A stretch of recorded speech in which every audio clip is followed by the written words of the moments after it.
Good evening, gentlemen.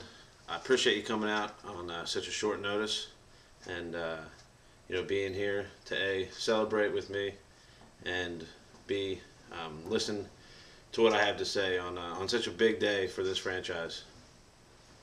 I'd first like to let you guys know the undying pride that I have for being a champion in this league. It's been 10 years coming. First year I was the champion, but it's been a long, hard road, and I've had quite a losing record over the last 9 years. But with that said, 2011 was a different year. It was a big year for the Whalers franchise. Other than the coach getting married and going through some other big changes in his life, a promotion at work, and everything else, he was able to bring the championship home back to Jamaica with the Whalers. Tonight is a night we're celebrating. It's a big night for us. There's a lot of things I wanted to cover real quick with you guys, and please, like I said, just hold the questions to the end, and we'll discuss it further then. The first thing we've already been talking about is the championship. From the day of the draft, had some of my buddies there. At times, it was a little bit distracting. Maybe they might have said a few things, draft this guy, draft that guy. Didn't really listen to them, didn't really trust them. But here we are today, and the team that I drafted that day, pretty much with a few pickups along the way, that's the team that got me here. The draft day was a big day. One of the more interesting drafts we've had with, as we've all talked about a lot, is Harry. Harry was somewhat of a creepy guy, and I know Kyle and Brett, had some other run-in rendezvous with the gentleman. But on the draft day, he was quite inspirational.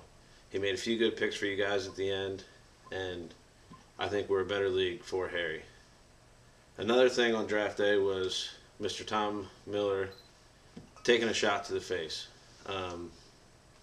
We could argue that he might have deserved it with some of the comments he was making towards that guy, but there's something really wrong in that guy's head. And I've never seen anybody take a shot to the face any more of a man than what Tom did on that day. Another thing that happened on the draft day was somewhat of a failed attempt at a snow cone. We will get into it later, but this draft day, 2012, will have successful snow cones or slushes. I promise you that.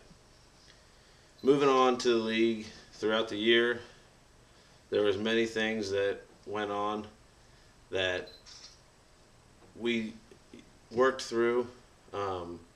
We had some questionable participation from a few of the guys, and we always hate to see that. But I think we kind of jumped ship and went a little bit out of hand with the votes that we had for Coach Moraine. We haven't had a better gentleman in the league over the last 10 years, albeit a lot of his teams over the years have been drafted by a computer, but we do forgive that. And this year, hopefully, it was just a bump in the road, and not a sign of things to come. I want to take this opportunity now to pay forward my gratitude and let you guys know how proud I am of Coach Callahan and Coach Moyer on your accolades you received today.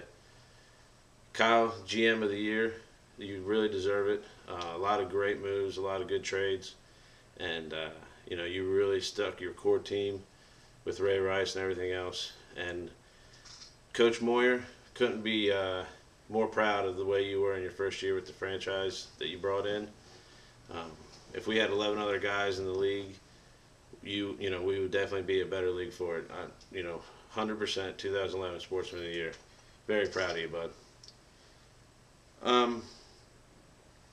One thing that was pretty interesting in the league this year was the setup of the divisions.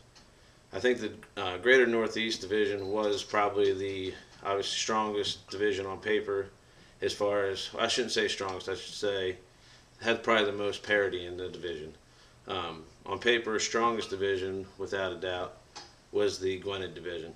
I believe 3 of the 4 high scoring teams in the league came out of that division, and it really does show that there's a lot of luck that is involved in this, and I credit some of that luck for standing here today. With that, the Philadelphia division was somewhat of an anomaly this year. I think it was just the strength of schedule really got to them, and I think that's going to change next year, and I just hope that we do keep the trophy in the Greater Northeast Division. With that said, without further ado, we do need to discuss the topic that I think all you guys were expecting me to come here to discuss today. As you guys know, the champion of the league selects the location of the draft every year. I've talked in the years past where I would do it if I was the champion, and Vegas has come up quite often. Frankly, I think it's maybe a little bit of a stretch. The financial, what we'd have to dedicate financially, not everyone's got it, and I don't want to single anyone out, and I don't want anyone to miss the draft. There's been talk of it earlier today, but I do think that there is a really good location for the draft. We've never done it before there, and I might be, letting the cat out of the bag, but we could probably get in a couple rounds of golf and still be by the ocean, still be at the beach. And I'd like to announce that the 2012 Natural Light League Draft will take place in Myrtle Beach, South Carolina. We couldn't be happier to have you guys here, and we really look forward to it. So I appreciate you guys coming out tonight. If there's any questions, we will field them in a second. But like I said, couldn't be prouder to be a champion in this league. And I really wish you guys the best in 2012 and beyond. Thank you.